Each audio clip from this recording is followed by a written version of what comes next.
This is the Greg Bedard Patriots Podcast with Nick Cattles. This is the Greg Bedard Patriots Podcast with Nick Cattles, part of the CLNS Media Network. And, of course, this episode is brought to you by Prizepicks, the largest daily fantasy sports platform in North America. Download the Prizepicks app today. Use code CLNS and get $50 instantly when you play $5. Greg, let's start with Terrell Williams. He's away from the team. Mike Vrabel told you guys in the media that Williams has a health situation. This is apparently different than his prior health situation, but he's going to be away for a few days. Sounds like it's very unlikely he's going to make the trip to Miami. Just your initial reaction when you heard that from Vrabel. Well, a couple things. It's not ideal.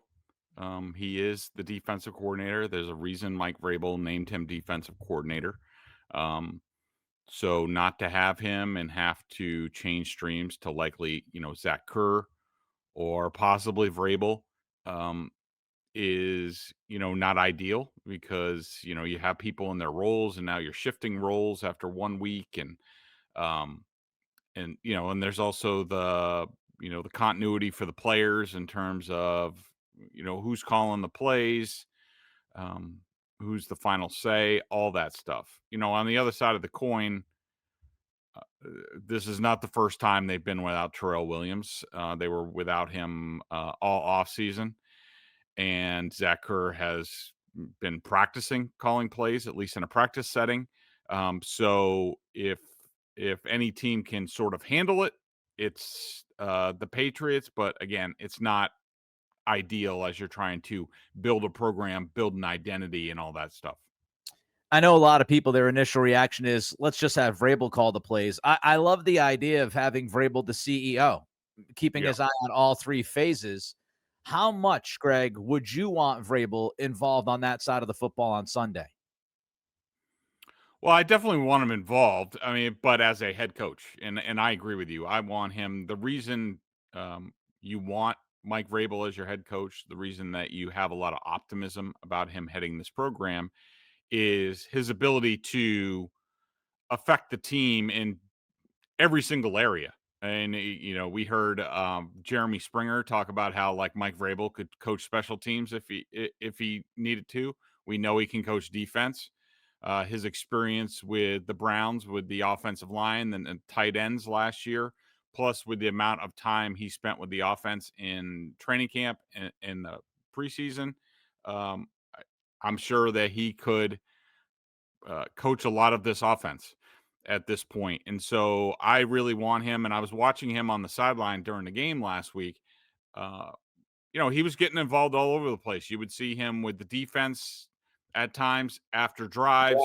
You would see him with the offense. I'm sure he had input on special teams. So I want Mike Vrabel giving the team an edge in as many areas as possible. Maybe I think what they're likely to do is to give it a chance with Kerr, see how it goes. And then we could talk about it later if it's not going well. But I want Mike involved with the entire team as much as possible. Your expectations for Zach Kerr, if he is actually the guy calling the plays on Sunday? I really have none. I don't know much about him. I think that well, let me ask you this. How, for Kerr, right? How obviously the game moves quickly, and we saw last week with Williams. We talked about it on Tuesday's live stream, throwing the kitchen sink out there. Things move quickly. From a reasonable expectation standpoint, would you expect Kerr to be a little bit overwhelmed if he is calling the plays on Sunday? Well, it's possible, and you also have to factor in the environment, the speed of the Miami offense, how they like to do things. It could pose issues at times, but if I'm Mike Vrabel, if I'm the Patriots, especially with what happened last week and all the issues that I thought the defense had, how many big plays, how they got burned. Something that I wrote about for BSJ for yesterday was about, their pressure rate. They really didn't get any pressure just sending 4. They got a lot of pressure sending blitzes, but of course you see the boom and bust factor that you have there. And also I do want to add, Nick, talking to people around the team already, there's questions about how much pressure they're going to be able to generate with just 4 guys. And to me, that was the most alarming thing that I heard in the wake of week 1 of the loss was, people saying like, I, I don't know how much pressure we're going to be able to get at all with just 4. And I'm like, ooh, yikes. I mean, that wasn't on my bingo card for this team this year. When you sign Milton Williams, make him the second highest paid defensive tackle in the league. You got Christian Barmore, who's like 15th. You got Harold Landry making a pretty coin. You got Kayvon Chason, who you brought in and targeted. And also the background of Mike Vrabel, I went back and looked at it. Vrabel, when he was in Tennessee, his 5 years, they averaged less than 30% blitz rate. And there were times where they were really low on the blitz rate. And so, but back to Kerr, I mean, I think the bar was set low last week in terms of, I don't think he could call it much worse than the way things went last week. And I think that last week was such a shock to the system, and everybody's talking about Drake May and they need to make it simpler and all this stuff. Yeah, but that's not the only person that they need to make things simpler for. I think one of the reactions probably will be after week 1 is like, in a lot of different areas, this goes to special teams, the offensive line, the quarterback, the defense. Let's chill out. Let's dial things back. Let's get a little bit more simple and see if we can crawl and walk before we worry about running and getting run by in the secondary. So I think things were headed to be pared down this week is what I'm trying to say. And I think that will help Zach do a solid job. I agree with the 4-man rush stuff. I would say this, though. Milton Williams and Harold Landry were good against the Raiders. And what I would say is about Christian Barmore, the load management during camp and coming back from the blood clots and all that stuff, I'm going to give him a few weeks. I'm not going to start going bananas. I mean, the guy went out there, he played like 75% of the snaps after a very measured camp. And let's see if he can knock the rust off over the next couple of weeks.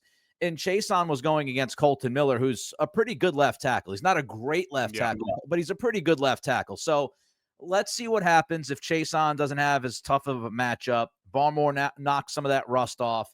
If you get Williams and Landry like you got in week 1, those two other guys, if they can get going a little bit, you might see some more production. Let me ask you that. Well, I mean, hang on, Nick. Well, I will point out there's a flip side to that. I mean, yes, you're right about Chason. I think Colton Miller's really good.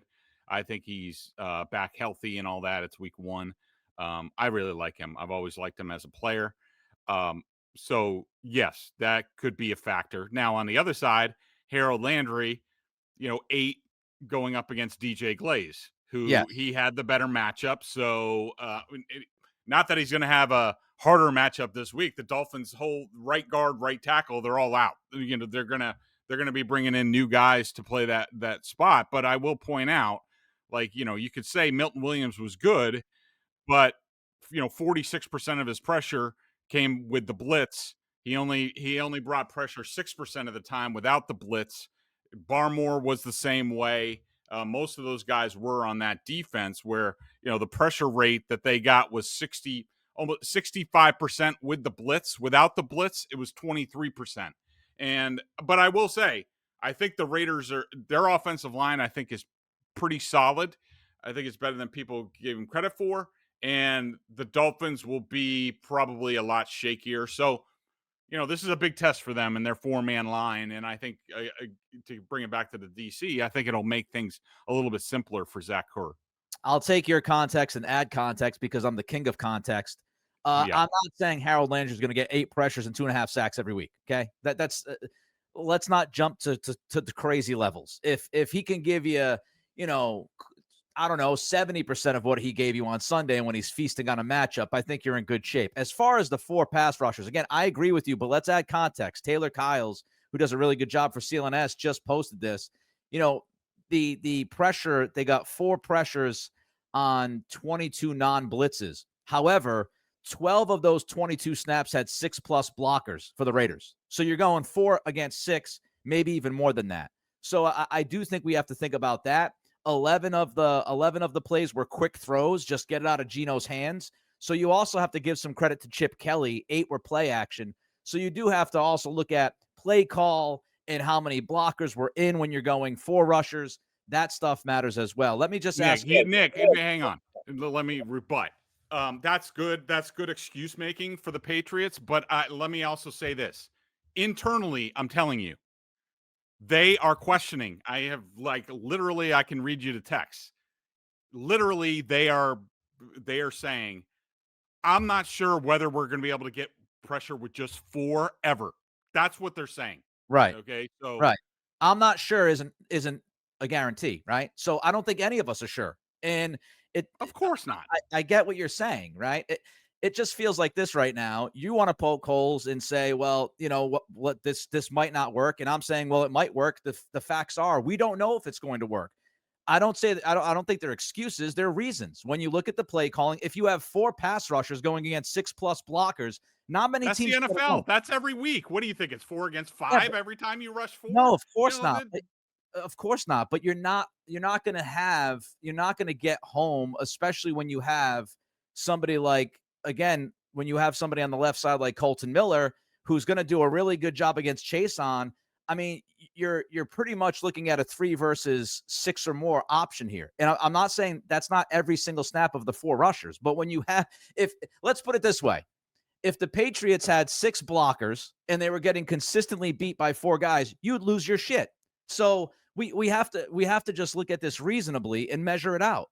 Those snaps where you have 6 blockers against 4 guys, the vast majority of the time you're not beating them on that rush, right? So we have to keep that in mind. We also have to keep in mind about Barmore maybe not being 100%. I'm not saying Barmore will ever get back to 100%. It's week 1. We don't know, but we have to look at all of it and give the full picture. Let me ask you this as far as one more question about the Zach Core, Terrell Williams thing. Health matters most. There's no doubt. We wish Williams well. We hope he gets through this.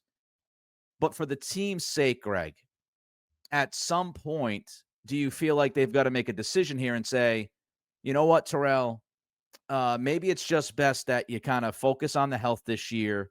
We've got to get our ducks in a row, and we need a plan moving forward because we don't know if 2 weeks from now another health situation is going to unfortunately pop up. I just feel like there might be a little bit too much instability here with figuring out who's calling plays, who's not calling plays if Williams is in and out of what's going on. Let me first state this for the record. I don't think the 4-man rush is going to be an issue this week against the Dolphins with their injury issues. So I just want to say that before they go off. Yes, I think that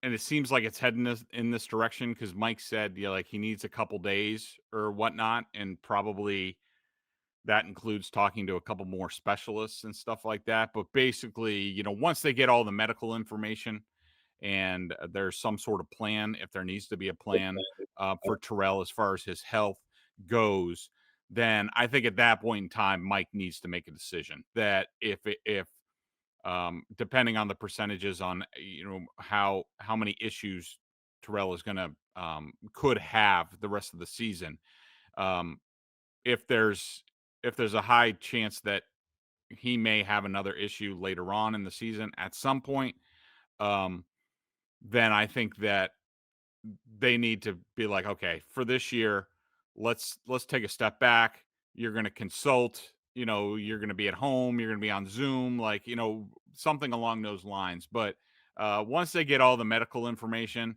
then I think they need to make a decision one way or the other.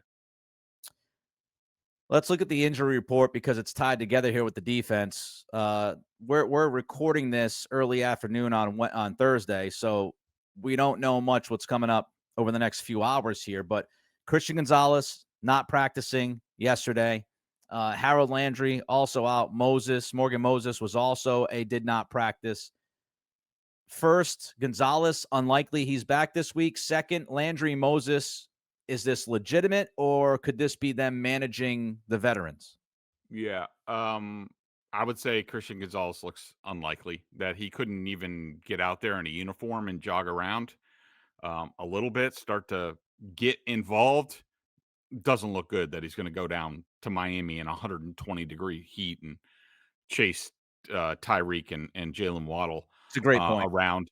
Um, Harold Landry and Morgan Moses, I think that judging off of what we saw all summer in terms of how they handled those guys and the amount that they played on Sunday against the Raiders, especially Moses, I was surprised that he went the full like 71 plays, whatever it was.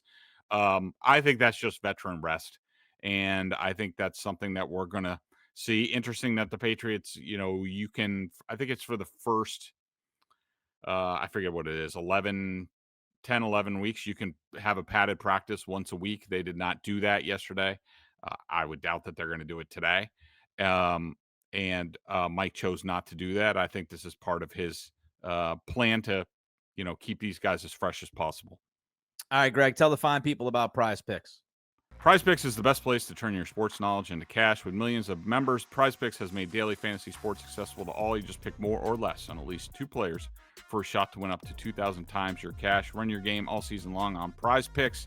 I'll be sitting down for the Thursday night game, which is really good. It's the Packers and who is it? Commanders. Yes.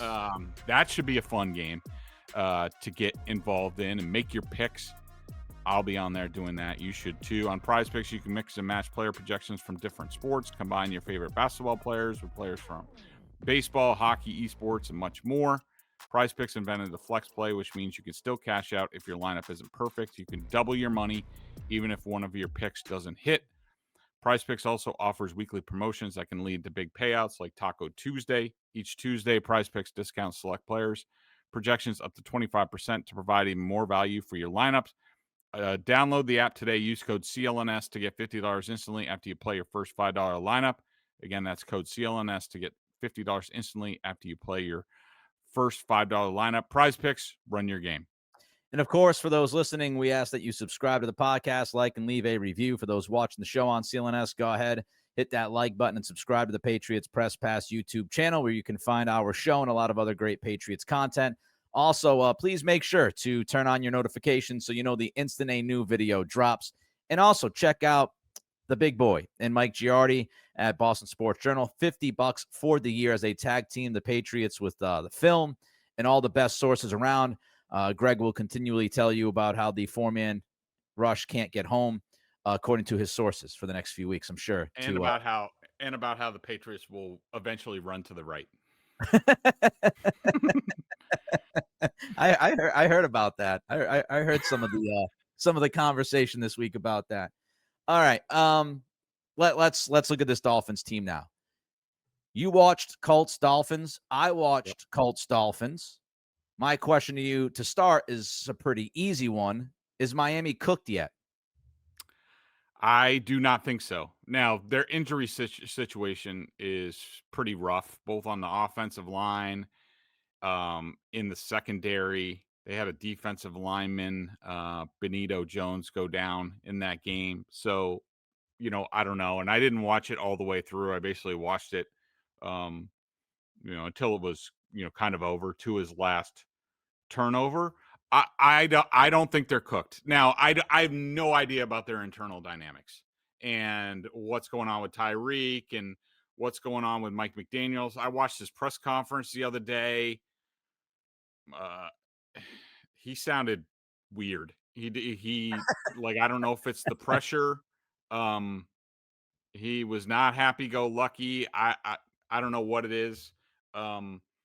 But so I don't know. I can't tell you how the team is going to perform and whether they're like quitting. I could just tell you what I see on film.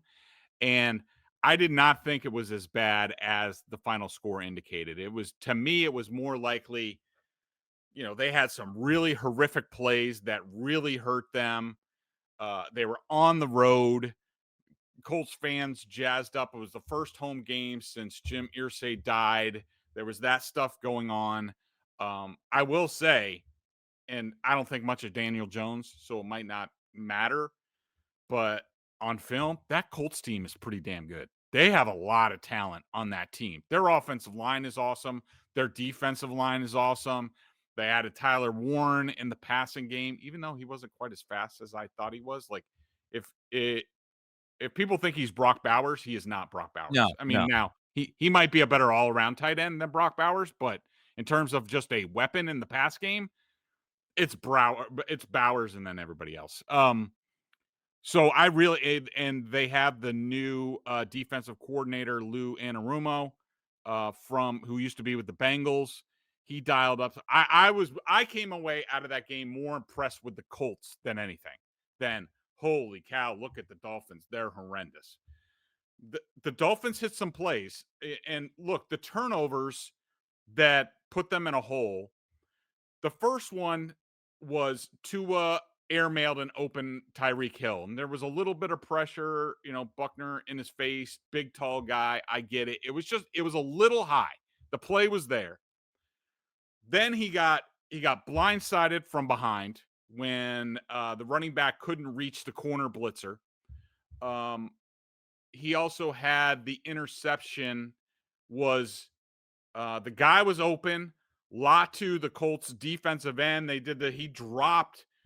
he made a sensational play. Like 99 out of 100 times, that guy is not picking off that pass, but it happened on that play.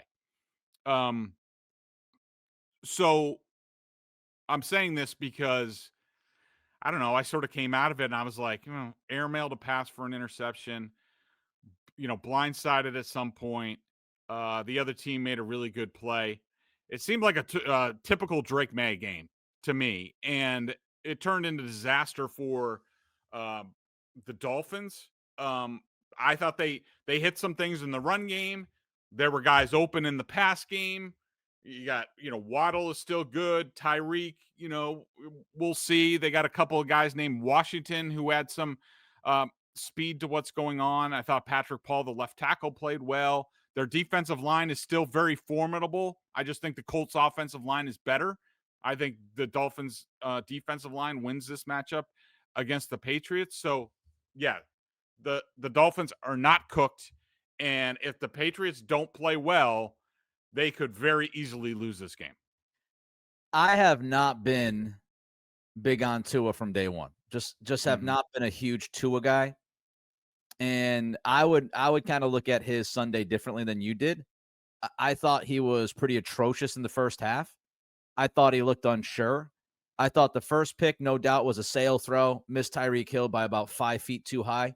I thought the fumble was carelessness by him. Yes, the blind side came and the back didn't pick it up as well as he could have. But, Tua's got the football out like a loaf of bread. And he's had issues fumbling the football for a long time. He's not a big dude. And I thought that was carelessness by him. He could have taken care of the football much better than he did. And I thought the pick by Latu, look, it might have been a nice play, but Tua never saw him. He had no idea that he was there, and he was right in front of the player he was throwing the football to. So I thought Tua was not good. And I'll continue to say this. Tua is really good if everything goes right. He's really good if the play calls are working, if his receivers are schemed up and he's got speed and he's got the talent around him. And most importantly, he's got a clean pocket to throw from on time. If there's anything that goes wrong with the operation, he shits his pants. He is a completely different quarterback when anything goes wrong. And I agree with you about the May thing.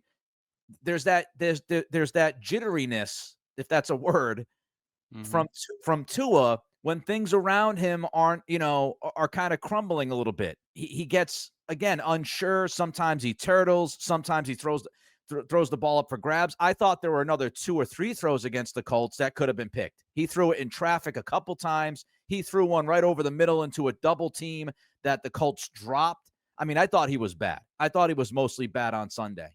And I think, if you can get him uncomfortable early, much like Drake May, you have no idea what to expect from the quarterback position. throughout the rest of the game. There's a lot of inconsistencies.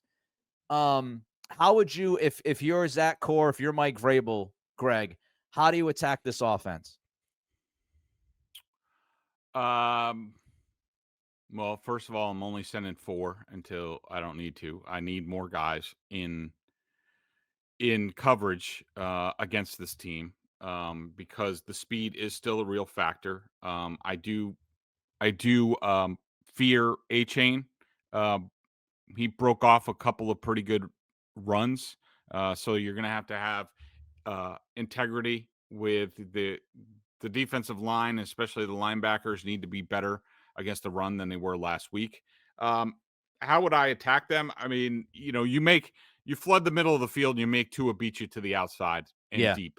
Yep. And, if it happens, it happens. You get a little bit more, conservative.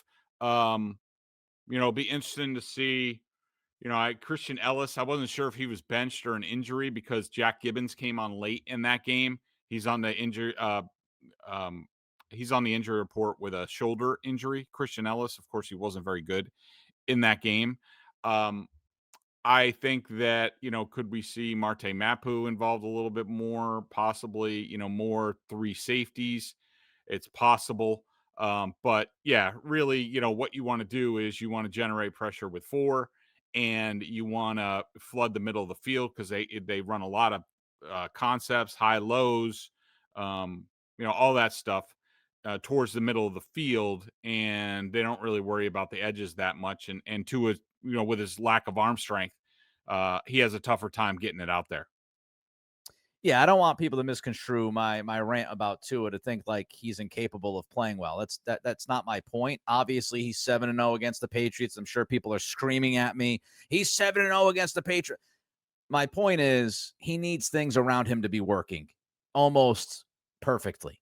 And if things are working, if he's got time, if he's got the clean pocket, if he can get rid of the football very quickly, if his guys are getting open and making some plays, if they get the run game going, then yeah, he can hurt you. He can hurt you. But if you bother him, he crumbles. And I've seen it time and time again. And that's why I think part of the reason why Miami loses to good teams all the time. The calling card of Mike McDaniel and Tua is they don't beat good teams and they don't win in bad weather.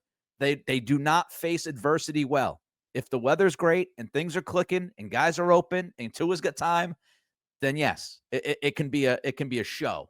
They can put up 40 on you. But as soon as some adversity hits, they have some issues with that.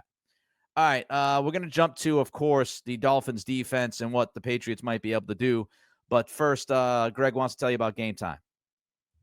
It's football season, college and pro. You got to be there to really take in all the action.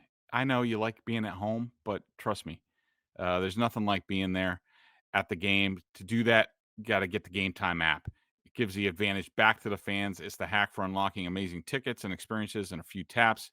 It's incredibly easy to use, and the Gametime guarantee means you can trust you'll get 100% authentic tickets on time and at the best price. Plus, fees are always included, so what you see is what you pay. I used it to go to Fenway a couple weeks ago. Couldn't have been easier. Took me about 4 minutes from getting the app, getting in there, getting a really good deal. Got a great deal on awesome seats at Fenway for Skeens versus Tolley. I thought he's kind of the pumpkin showed up with Tolley in the last couple of outings, but I still have faith in the young guy.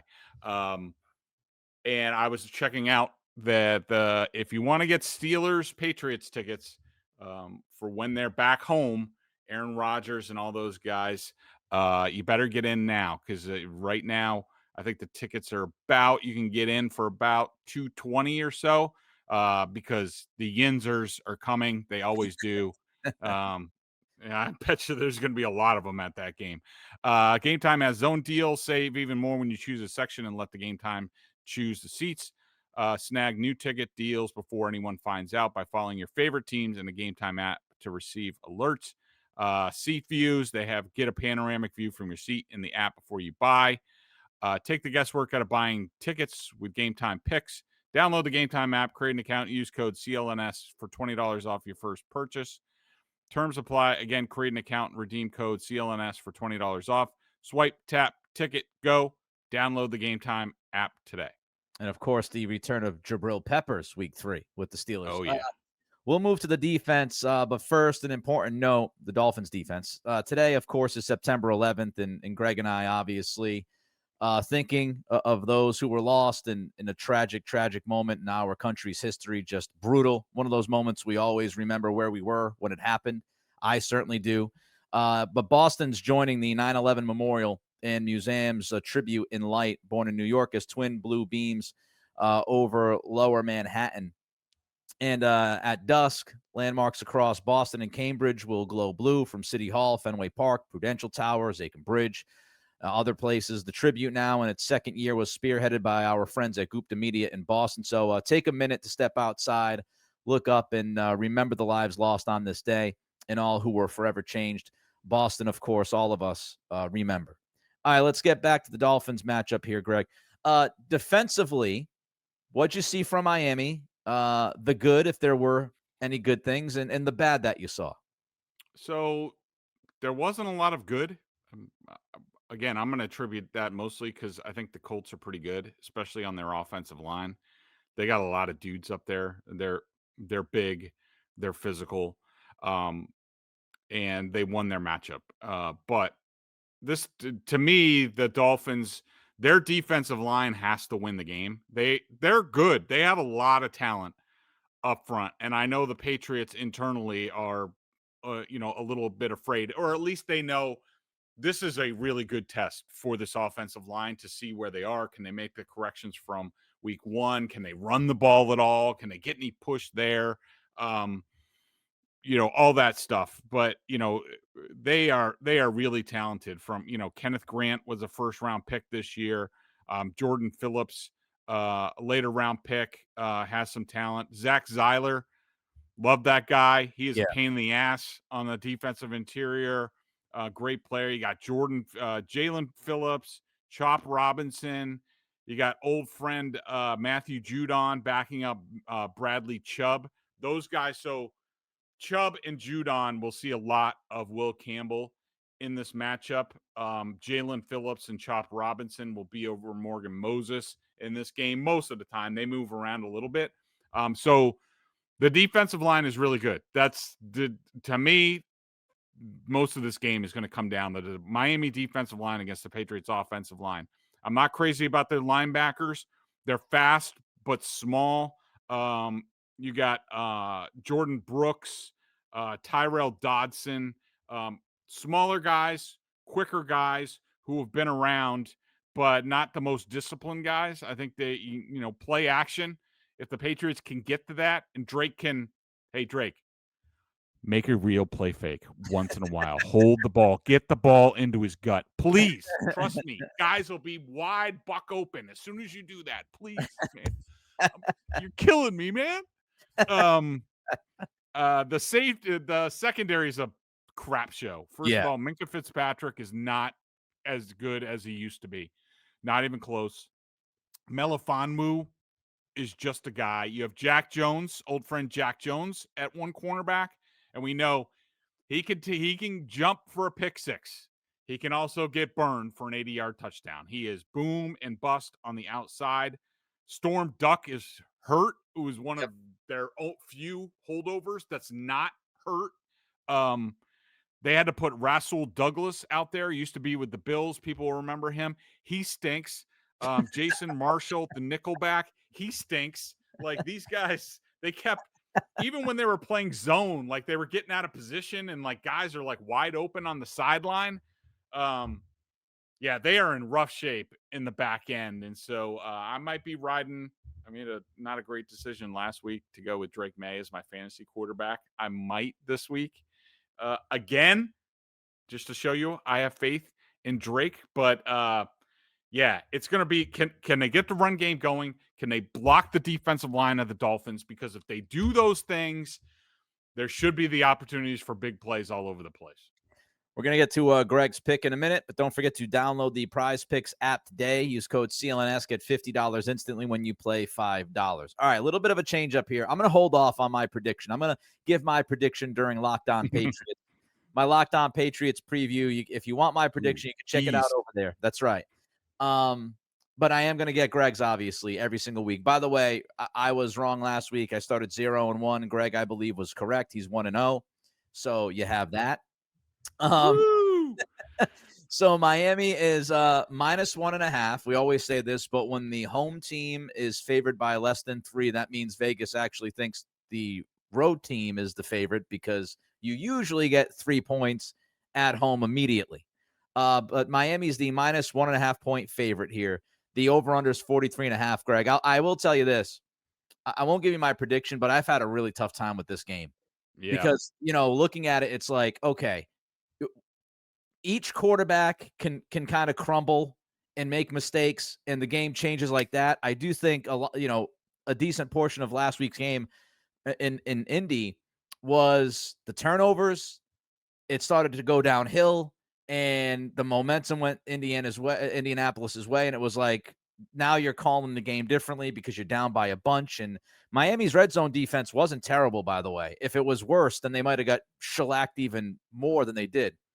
But you're looking at that. You got the Williams situation defensively. Has Miami quit on McDaniel? You don't really know. The Tyreek Hill stuff, domestic violence again, is thrown out there this week. He missed like 3 weeks of camp in August. There's just so many. The Patriots' history down in Miami and the heat and the conditioning. I mean, I've been going back and forth all week, and I'm telling you, I don't know if either fan base is confident going into this game. I don't know if either team is confident. Are you confident in your pick, and what is it? No, I am not. And I'll just warn people right now, like, I give my pick for the pod. Usually I stick with it, but my final pick comes out on Sunday morning at BSJ. There's a chance this week I could change. This is really close. I did find, Nick, it is kind of interesting, because I am actually going to pick a high scoring game. I think this game's going to get loose a little bit. I think it's going to get crazy, which it tends to do in Miami. I think that the Dolphins are going to make some plays in Tua, and I think the Patriots. I could see this. Remember, and I'm not saying he's going to have this type of performance, and he's not this player, but there was a performance that Josh Allen had in Miami. This was like his end of his third year or fourth year. It was when, I was still of the mind where I'm like, I'm not crowning Josh Allen yet. He hasn't proven to me that he's elite. He's good. He's gotten a lot better, but he's not elite. And he had this game down in Miami where he basically brought the Bills back by himself. Now, of course, that was year 3 or 4 for Josh Allen. And I'm not saying Drake May is going to do that. But for some reason, I have visions of this getting loose, people just airing it out, people making plays. Maybe Drake May, maybe this is his big breakout game. I don't know. Possible. I might be crazy. Maybe I'm losing oxygen because I've been talking a lot in this podcast. I don't know. But I think it was the 4-man rush that did it. I think that got you a little bit loopy, that back and forth. Yeah, I think so. Trying to recover from the corner. By the way, I was just looking at the Dolphins roster because it's going to come down to a field goal. This is Andy Borregales going back to his college home field. If he can't kick here, oh boy. But I also just realized that Joe Cardona is the long snapper for the Dolphins, and Jake Bailey is the punter. Ooh, special teams revenge game down in Miami. So this just adds to how crazy I think this game is going to be. And I think the Dolphins elevated. So Jason Sanders, their normal place kicker, who's good, is on short-term IR. I think they elevated somebody named Riley Patterson last week to kick. That could end up swinging this game. If Borregales feels good and comfortable being in his college home stadium for the University of Miami, they have to elevate a practice squad kicker again. That might make me go back. But as of right now, I'm going to go with the Dolphins, and I am going to call it 30-27 Dolphins. It's a really tough one to figure out. And don't forget, Cole Strange is a Miami Dolphin now. So, that rivalry. that could be a swing factor. All right, everybody enjoy the football hopefully, really for both fan bases. Hopefully both teams play better, especially, compared to the Patriots second half. I don't think the Patriots were terrible in the first half last week. First quarter defensively was a little shaky. I don't think they were terrible in the first half, but obviously completely off the rails in the second half. So hopefully we have better football on Sunday to watch. Hopefully it's a good game. It's a very tough game to call. But Greg has the Dolphins going 30-27. Check out Greg Sunday morning. He'll have his updated prediction. I'll do my prediction on Locked On. Everybody be well. Have a great weekend. We will be back next Tuesday, I believe, live. I believe it will be a live stream on Tuesday. But everybody have a great weekend. We'll talk to you then. Bye-bye.